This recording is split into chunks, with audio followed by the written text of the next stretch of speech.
Gold, trusted gold buyers. మీరు తాకట్టు పెట్టిన బంగారాన్ని విడిపించి ఈ రోజు ఉన్న మార్కెట్ ధరకు కొనబడను.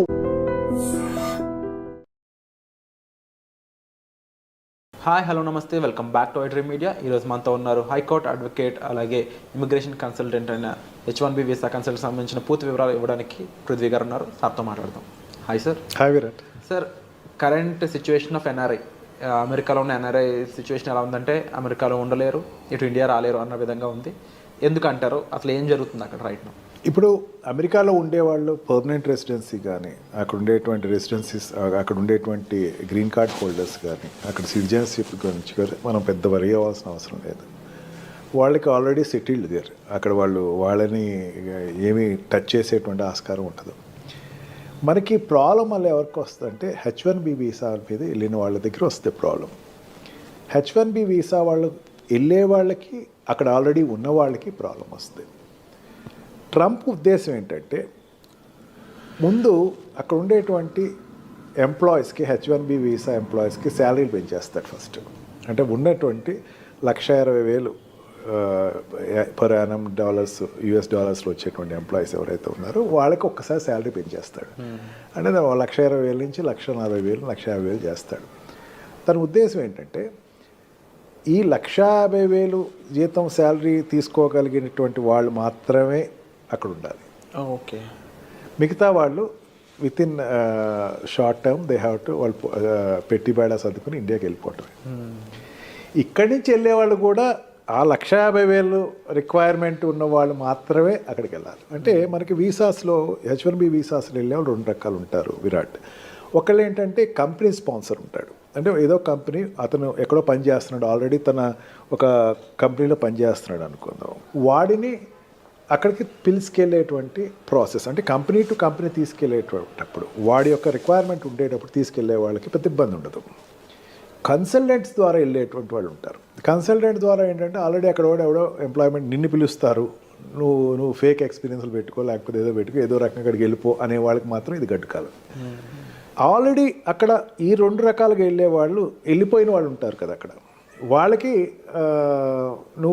నీ ఇందాక చెప్పాను చూసారా, మీకు ఈ పారామీటర్స్లో $1,20,000 శాలరీ ఏదైతే ఉందో, US డాలర్స్ శాలరీ ఏదైతే ఉందో, ఆ శాలరీ కన్నా తక్కువ ఉన్న వాళ్ళు you better drop from the country అని చెప్పేసి ఒక 2 months టైం ఇస్తాడు.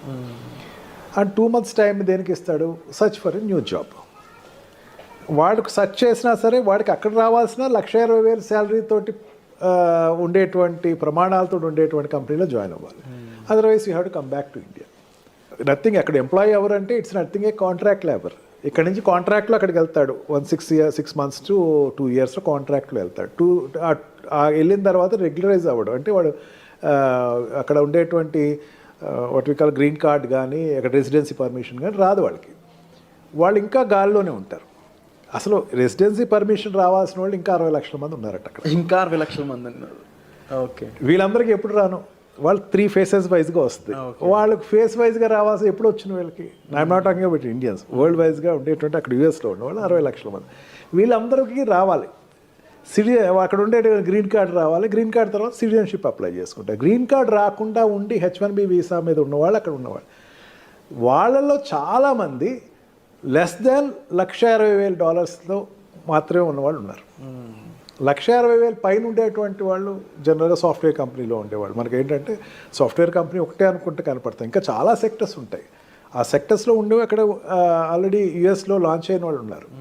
వాళ్ళందరూ కూడా $1,60,000 పైన శాలరీ ఉన్న వాళ్ళు మాత్రమే ఇక్కడ ఉంటారు. వాళ్ళకి $1,40,000 చేసేస్తాడు, గ్రాండ్గా చేస్తాడు. ఫస్ట్ $1,40,000 చేసి ఈ $1,40,000కి వాడికి ఇన్పుట్ ఉన్న వాళ్ళు మాత్రమే తీసుకోండి, ఇలాగే తీసుకోవద్దు. ఓకే. మెయిన్ కారణం ఏంటి? నా దేశీయస్తులు అక్కడ ప్లేస్ అవ్వాలి. అంటే అక్కడ జనరల్గా అక్కడికి వెళ్ళే వాళ్ళు అక్కడ ఉండే వాళ్ళతో కాంపిటేటర్స్ అవుతారు. $1,20,000 శాలరీ అండి, $1,20,000 శాలరీ కన్నా తక్కువ ఉండేవాడు అక్కడ ఆల్రెడీ దొరికేస్తున్నాడు. వాడితో వీడి కాంపిటేటర్. నిన్ను తీసుకోవాలంటే నీకు ఎక్స్ట్రా టాలెంట్ ఉండాలి. నీ పర్సనాలిటీ నువ్వు ఎంబోర్డ్ చేసుకోవాలంటే నీకు you must be an extraordinary person for US. నిన్ను తీసుకెళ్ళాలి అనుకుంటే ఆ రకంగా నువ్వు వెళ్ళిన వాళ్ళు చూడాలి అని చెప్పేసి ట్రంప్కు ఒక నిర్దిష్టమైనటువంటి ఆలోచన అయితే తీసుకొచ్చే అవకాశం ఎక్కువే కనపడుతుంది. ఈ రకంగా చూసుకుంటే వెళ్ళే వాళ్ళకి ఆల్రెడీ ఎగ్జిస్టింగ్ ఉన్న వాళ్ళకి కూడా కొంచెం ఇబ్బందులు అయితే ఖచ్చితంగా ఉంటుంది. బట్ ఒకటి నా స్ట్రాంగ్ ఫీలింగ్ ఏంటంటే మన ప్రైమ్ మినిస్టర్ తోటి ఆయన మంచి రిలేషన్షిప్ ఉంది. Of course. అని చైనాకున్న వ్యతిరేకత ఇక్కడ టార్గెట్ అంతా కూడా చైనా వాళ్ళ మీద ఎక్కువ టార్గెట్ ఉంది, కానీ ఇండియన్స్ మీద అంత ఎక్కువ టార్గెట్ అతనికి లేదు. ఓకే. ఖచ్చితంగా లీజర్ పీరియడ్స్ ఏదైనా ఉండే పెంచవచ్చు. అండ్ ఈ what we call for example ఇప్పుడు ఎకానమికల్గా చూసుకుందాం. ఎకానమికల్గా చూసుకుంటే అక్కడ ఇంపోర్ట్స్ ఏదైతే ఉన్నాయో చైనా నుంచి వచ్చేటువంటి ఇంపోర్ట్స్ని 60% ట్యాక్స్ పెంచే అవకాశం ఉందన్నాడు. అంటే చైనా నుంచి ఇంపోర్ట్ అయ్యేటువంటి వస్తువులన్నిటినీ కూడా ట్యాక్స్ పెంచే అవకాశం ఉంది. ఇప్పుడు అమెరికాలో ఎక్కువ చైనా గూడ్స్ దొరుకుతాయి మనకి. ఆ గూడ్స్ అన్నిటినీ 60% ట్యాక్స్ పెంచేస్తున్నాడు. ఎందుకంటే డిస్కరేజ్ చేయటం కోసం అని చెప్పేసి తనకి మెయిన్ ఉద్దేశం అది. ఈ రకంగా ప్రతి సెక్టర్స్లోనూ అతనికి ఈ చైనాని ఎంత డిస్కరేజ్ చేయాలి అని ఉంది. He got good friendship with Indian prime minister. Indian తోటి మంచి రిలేషన్స్ అయితే ఉన్నాయి. మెయిన్ ఏంటంటే చాలామంది అనుకుంటూ ఏంటంటే ఇండియాకి చాలామంది H1B వీసాలో ఇండియాకి వచ్చేస్తారు, లేకపోతే ఇండియా వాళ్ళు చాలా ఎఫెక్ట్ అవుతారు. కానీ మరి నాకు స్ట్రాంగ్ నమ్మకం ఏంటంటే ఇండియాతోటి రిలేషన్స్ ఎస్టాబ్లిష్ అయితేనే తనకి చైనాతోటి పోటీ పడవచ్చు. అంటే ఈ సౌత్ ఏషియన్ ఏరియాలో చైనాతోటి పోటీ పడే పెద్ద కంట్రీ ఇండియాయే కనపడుతుంది. ఇది ఇప్పుడు కాదు, ఫస్ట్ టర్మ్లో కూడా అదే అతను ఎక్స్పోజ్ అయ్యాడు.